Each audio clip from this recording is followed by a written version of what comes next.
जय माताजी। न जागे न सोवे न हाले न डोले न गुप्ती न छत्ती करंते किलोले भुजालम विशालम भुजालम भवानी कृपालम त्रिकालम करालम दीवानी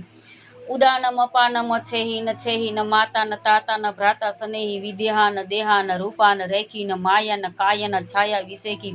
उदासी निवासी निवासी न मंडी स्वरूपा विरूपा निरूपा सुचंडी कमंखा न संखा असंखा कानी हरिकार शब्द निरंकार बानी नवोढा न प्रोढा न मृगधा न बाली करोधा विरोधा निरोधा कृपाली अभंगा न अंगा त्रिभंगा न जानी अनंगा न अंगा सुरंगा पिछानी शिखर पे पुवारो असो रूप तोरो जोन छुपाओ कटे फंद मोरो पढ़े छंद चंद अभेदान पाऊ निशावासरम मात दुर्गे सुधियाऊ सुनी साधकी तेर ध्याओ भवानी गजनते डुबंदे वज्र राजबानी भजे खेचरी भूचरी भूत प्रेतम भजे डाकिनी साकिनी छोड़ खेतम पढ़े जीत देनी सबे दैत नासम भजे किंकरी सिंकरी काल पासम भजे तंत्र मंत्र बिरोले भजे नार सिंगी बलि बीर डोले निशावाश्रम शक्ति को ध्यान धारे स्नैनम करी नित्य दोष निवारे। जय ज्वालामुखी देवी। जय माता जी। जय